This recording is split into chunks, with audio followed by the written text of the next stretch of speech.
Rebonjour, dans le cadre de la semaine de la qualité de vie au travail avec Juliette. Rebonjour Juliette. Bonjour.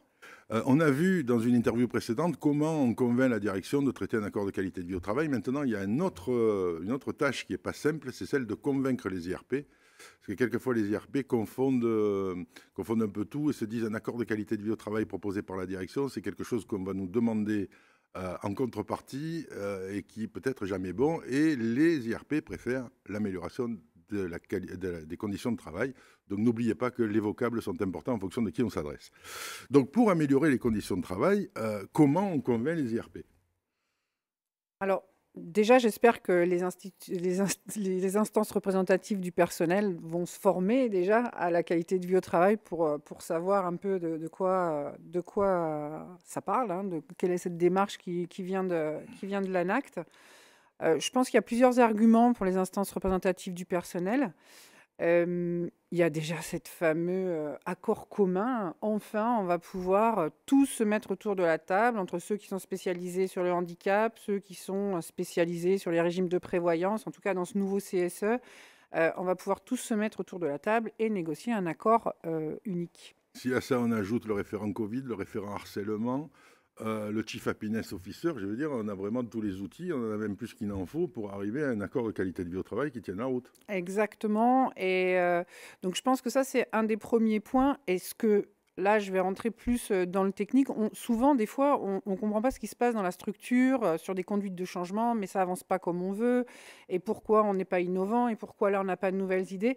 Le fait de mettre tout autour, parce que c'est vrai que si on prend tout le CSE et qu'on met, enfin, et donc qui représente la voix des salariés, normalement, on devrait avoir une vision au plus juste des ressources et des contraintes de la structure propre.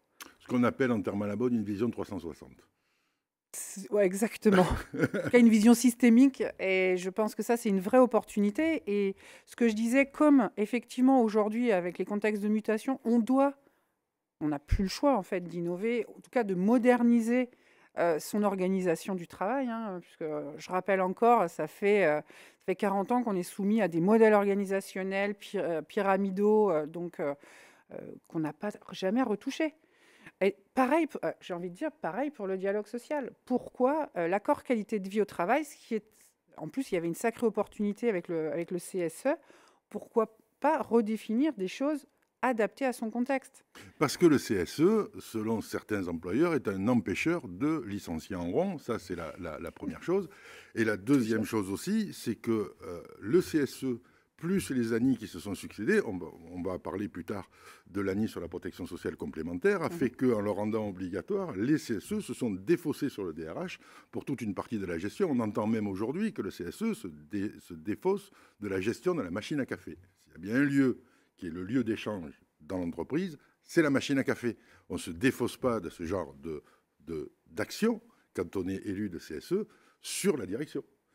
On cohabite, la cogestion, on n'aime pas dire ça en France, mais on coopère dans le fait que l'entreprise doit avancer. Si on n'est pas sur un esprit gagnant-gagnant, alors on est uniquement dans l'opposition. On est sur des combats qui, là, ne sont pas de 80, mais qui sont de 1950. 1950, effectivement.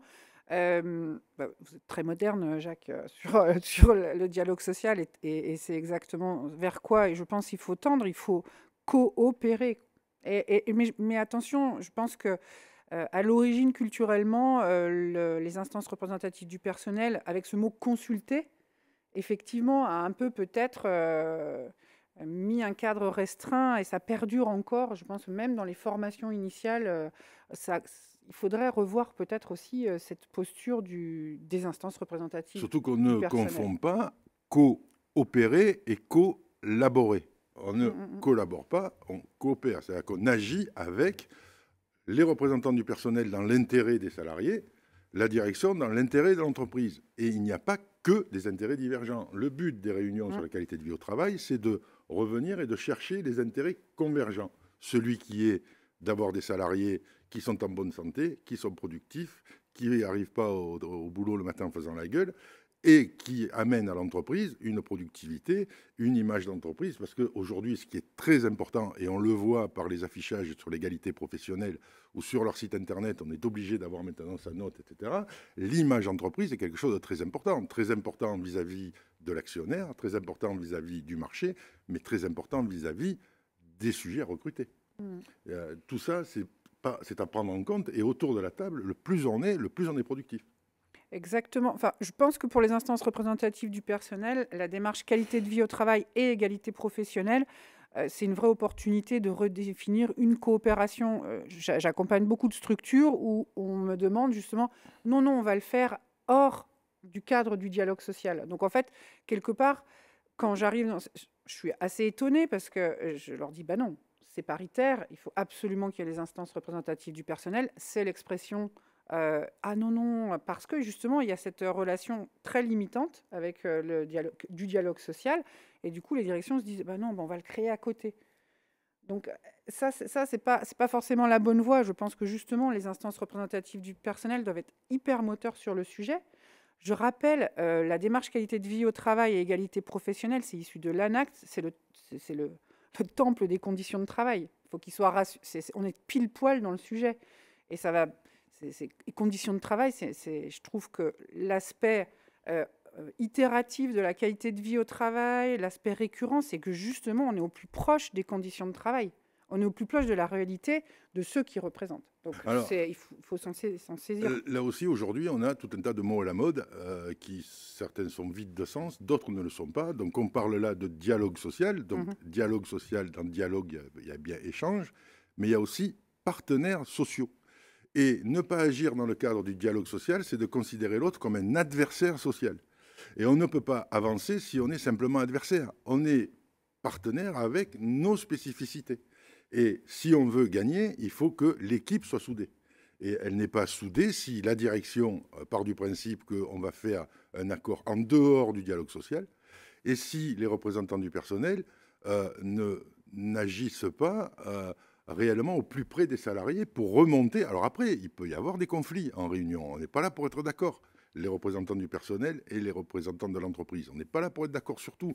Chacun défend son précaré. Il faut trouver la limite sur laquelle on peut s'entendre pour faire avancer le schmilblick. Je vais en plus complètement aller dans votre sens. Alors j'aime beaucoup Yves Clos. Yves Clos parle de disputes professionnelles, de contradictions. Effectivement, aujourd'hui, dans un contexte assez contraint et justement avec la financiarisation des structures, etc., il faut se contredire. La créativité vient de la contradiction.